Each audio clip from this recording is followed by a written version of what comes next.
আমার নামাজ কোরবানি জীবন মরণ যেন তোমার জন্যই হয়। আমার নামাজ কোরবানি জীবন মরণ যেন তোমার জন্যই হয়। আসসালামু আলাইকুম। ওয়ালাইকুম আসসালাম। কেমন আছেন? ইব্রাহিম সাহেব কেমন আছেন? আছি আলহামদুলিল্লাহ। এদের কলাকলি তো হলোই না।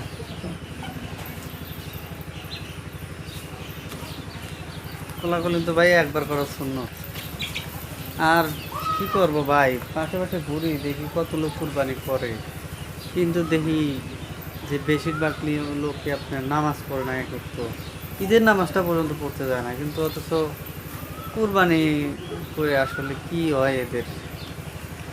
যার এক নাম্বার কথা, যে ব্যক্তি নামাজ পড়লো না ওর তো কোরবানি হয় নাই, ও শুধু গোস্ত খাওয়ার জন্য গরু জবাই করছে, এর মাসালা শেষ।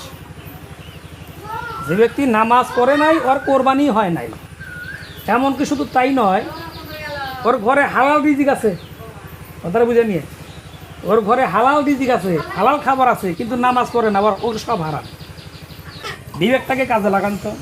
আল্লাহ রাব্বুল আলামিন কোরআনুল কারীমের মধ্যে বলতেছেন, ইন্না শাররাদ দাওয়াবি ইনদাল্লাহি সুম্মুল বুকমুল্লাযিনা লা ইয়াকিলুন। ওরাই হলো দোপায়া জানোয়ার, যারা নিজের বিবেকটাকে কাজে লাগায় না।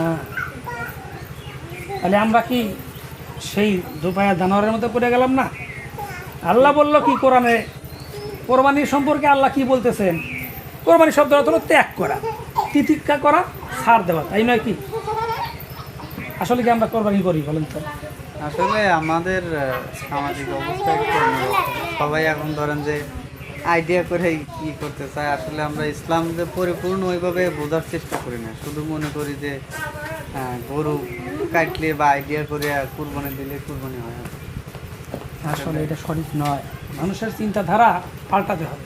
আমাদের গ্রামে এমনও সচ্ছল ব্যক্তি আছে, যে ব্যক্তি একাই কোরবানি করলে কমসে কম 50 পরিবার চালাইতে পারে। তারা কি করে? না, করে না। এই যে ঘুষের টাকা, সুদের টাকা, টাকার পাহাড় করতেছে, আর কোরবানির সময় একটা গরু কোরবানি করে মানুষকে 1 টুকরো করে দেয়, 2 টুকরো করে দেয়, অতিরিক্ত 3 টুকরো করে দেয়, তারপরে ফ্রিজ ভরে আর সারা বছর খায়। আমার গ্রামের কিছু মানুষ আছে, নাম বলবো না তাদের, তারা এত খারাপ যে ইচ্ছা করলে একা কোরবানিতে সারা গ্রামের মানুষ খাওয়াইতে পারবে, তারা 1 মাসের রোজগার দিয়ে। কিন্তু তারা কত পাজি চিন্তা করেন। তারা শুধুমাত্র নিজের পেটটাকে পুঁজি করে কোরবানি করে মানুষকে দেখানোর জন্য, দেখ আমি কোরবানিওয়ালা, আমি দাতা। এটাই মানুষের চরিত্র হয়ে গেছে। এখন আর দিন নাই। আল্লাহ বলেছেন, কুল ইন্না সলাতি ওয়া নুসুকি ওয়া মাহইয়ায়া ওয়া মামাতি লিল্লাহি রাব্বিল আলামিন। বলো, আমার নামাজ, আমার কোরবানি, আমার বেঁচে থাকা মরে যাওয়া সব কার জন্য? আল্লাহর জন্য। তার মানে প্রত্যেকটা নিঃশ্বাস প্রশ্বাস যা আছে, আমার বেচা বিক্রি, আমার কেনা বেচা, আমার কর্ম, সব আল্লাহর জন্য। অথচ আমরা করতেছি কি? নিজের স্বার্থের জন্য। আল্লাহর জন্য করতেছি?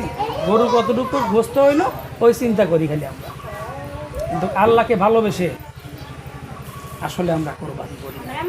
যদি আল্লাহকে ভালোবাসতাম, আল্লাহ তো বলছেন, ইন্নাল্লাহ হাশতারা মিনাল মুমিনিনা আনফুসাহুম ওয়া আমওয়ালাহুম বিআন্না লাহুমুল জান্নাহ।